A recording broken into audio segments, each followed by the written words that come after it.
sharper, the pace was higher than I've ever seen him fight before, including the fights with myself. He wasn't looking at resting, he was just looking at pressing him, he was throwing some great body shots. I had the first round even. I had this round 2, 3 and 4 for Tony Bellew. I had round 5 even and 6 and 7.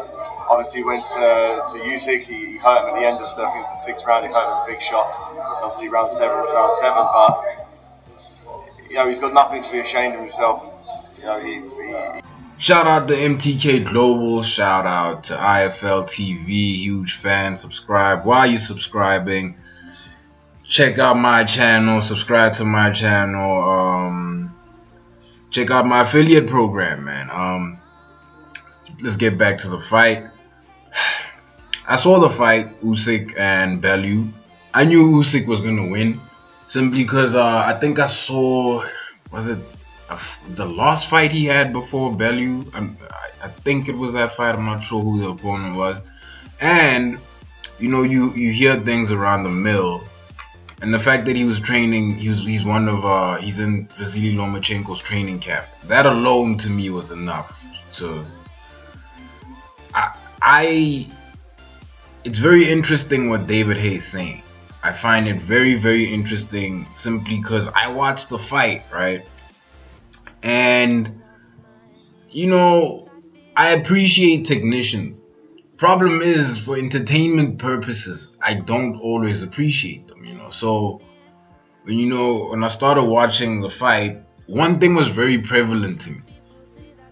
I'm not a pro again, you know, so maybe I was just over analyzing things, but it looked like Tony Bellew, first of all, looked amazing, but it looked like he was slowly getting bewildered.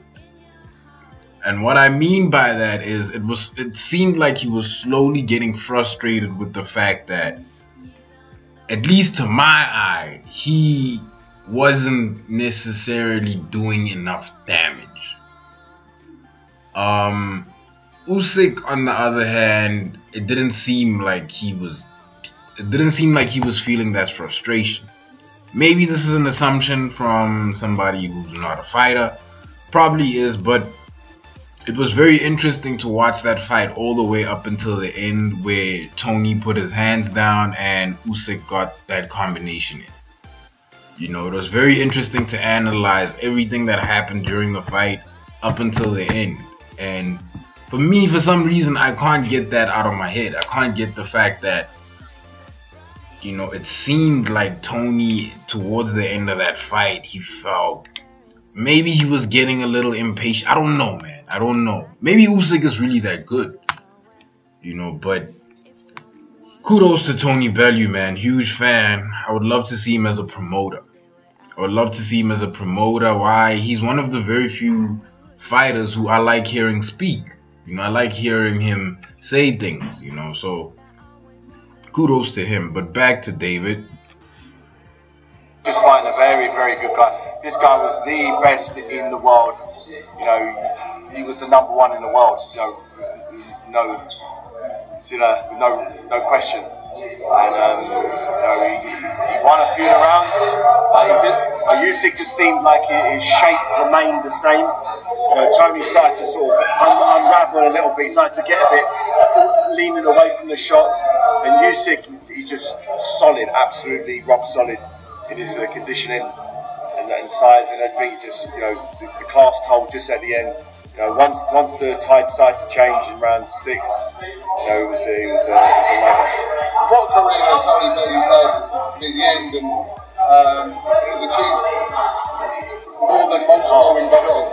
Yeah, if you look at after he lost to Stevenson at light heavyweight, a lot of people wrote him off. You know, everyone knows he talks a lot. That's something I would like to address on behalf of Tony Bellew. Never met the man, huge fan of him, right? When fighters of his caliber lose, it proves to me what kind of warrior you're dealing with. You're not dealing with a Floyd kind of character, a guy who is going to fight people who aren't necessarily the best at that time, simply for the money. You understand? So when people look at his losses like there's something to be ashamed of, I don't think you should be ashamed of losing to Adonis Stevenson, my guy. That guy's an animal. That guy, most people, aside from Deontay Wilder, most boxing experts rank him as the hardest hitter in any weight division. Right? Usyk, #1 in the world. What more do you want? You know, the people who he's faced alone should tell you that this guy is a warrior through and through. He's not like some Floyd-like character who's gonna fight people simply because the money looks good.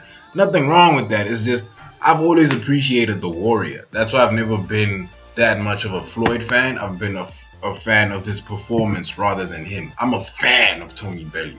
You understand? I'm a fan of him as a fighter and as a human being. With that said, shout out to Tony Bellew, shout out to David Haye, shout out to MTK Global. Like, comment, subscribe, and I am out. So this is a big deal for Asians around the world. That's huge. This movie, Crazy Rich Asians, it's top of the box office right now. It was a book too, right, Jim? Yeah. Did you guys read the book? Nah. It's about time Asians had a movie. This is the first time, right? There was a Rush Hour. Take it easy. Rush Hour 1, Rush Hour 2. Big Trouble in Little China. Brandon, that was Big one Trouble Asian in Little guy. China. Brandon, that was one Asian guy. Rumble in the Bronx. That was one Asian guy. Rumble in the Bronx. Listen, everyone listen.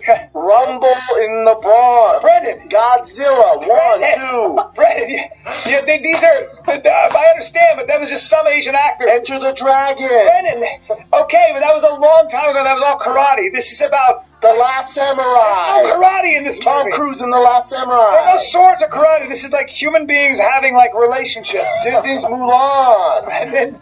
Brandon. Emperor's New Groove. Well, no, it's not Asian. It was Polynesian. God